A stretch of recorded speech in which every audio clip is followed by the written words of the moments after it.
ముఖ్యంగా వీర మహిళని పెట్టడానికి స్త్రీ శక్తి నుదుట బొట్టు పెట్టి యుద్ధానికి పంపించకపోతే యుద్ధం గెలవాలి. అలాగే ఏదైనా పని చేయడానికి శుభసూచకంగా ఆడపడుచులు వస్తాయి. అలాగే పాలిటిక్స్లో ఎప్పుడూ కూడా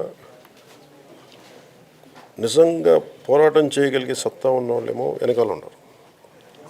గొంతేసుకొని పడిపోవటమే ఇప్పుడు దాకా చూసాం. కానీ నిజంగా ఒక ఐడియలిస్టిక్ స్ట్రెంగ్త్ తోటి, ఒక బలమైన భావజాలంతో నిజమైన వీరమహిళలు ఎక్కడి నుంచి వస్తారంటే సగటు కుటుంబాల నుంచి వస్తారు. నేను మీ అందరినీ అలా చూస్తాను. మీరు అండగా లేకపోతే జనసేన పార్టీ లేదు. బాధ్యత గల మహిళా నాయకులు, బాధ్యత గల మహిళా శక్తి ఉండాలని కోరుకున్నాం.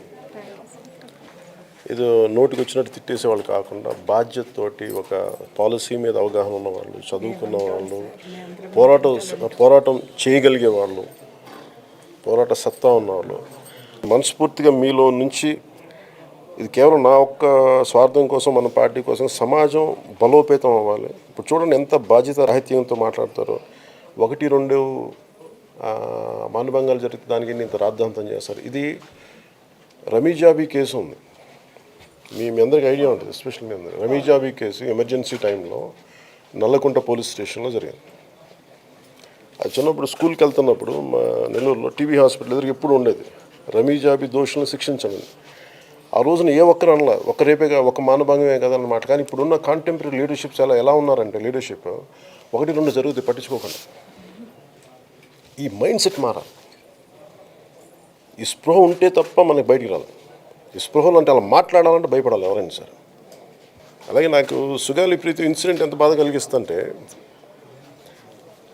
ఒక ఆడబిడ్డకి అన్యాయం జరిగితే ఎవరు కూడా దాన్ని పట్టించుకోరండి. ఒక తల్లి ఎందుకు తిరగాలి? ఒక దివ్యాంగురాలు తన తల్లిని ఎందుకు తిరుగుతూనే ఉంటుంది? అన్ని పోలీస్ స్టేషన్లు తిరిగి, అక్కడ తిరిగి, ఇక్కడ తిరిగి, అంటే మన అంత చలనం లేని సమాజం అయిపోయింది. అంటే నాలాంటి కొన్ని నిస్సహాయ స్థితి ఉంటుంది. ఏం చేయగలం మనం అనిపిస్తుంది. అధికారంలో లేవు, పోలీసులు మాట్లాడరు. We all should fight against one individual. అంటే ఒకసారి వ్యవస్థ, ఒక థాట్కి మనలో మనం కొట్టుకుంటూ ఉంటే, తిట్టుకుంటూ ఉంటే బలహీన పడిపోతాం. నేను చేస్తుంది it's very difficult party building. Very difficult party building. చాలా కష్టమైంది పార్టీ బిల్డింగ్. కానీ నిలబడి, అంటే ఈ రోజున అందరూ మాట్లాడుతున్నారు జనసేన గురించి, కానీ ఈ మాట రావడానికి నాకు ఒక 10 సంవత్సరాలు పట్టింది. ఎక్కడ డీవియేట్ అవ్వాల, ఎన్ని తిట్లు పడ్డా, ఇంకోటి పడ్డా స్థిరత్వం చాలా అవసరం. లేదు ఇంతమందిని స్ఫూర్తిదాయక మీలాంటి వాళ్ళు బయటికి తీసుకురావాలంటే నేను నాలాంటి వాడు బాగా గట్టి దెబ్బలు తినాలి.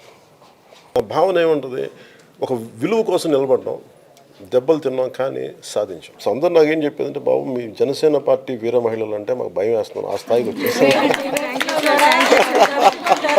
అంటే అందరికి నచ్చింది ఏంటంటే సగటు గృహిణులు బయటకు వచ్చి, విద్యార్థులను బయటకు వచ్చి, అసలు ఎప్పుడు వాళ్ళని చూడగానే వీళ్ళు రాజకీయం చేసే వ్యక్తులు కాదు, వీళ్ళు ఇంత మాట్లాడుతున్నారంటే, ఆ స్ఫూర్తి నిజంగా మనస్ఫూర్తిగా చేతులు ఎత్తి మీ అందరికీ పేరు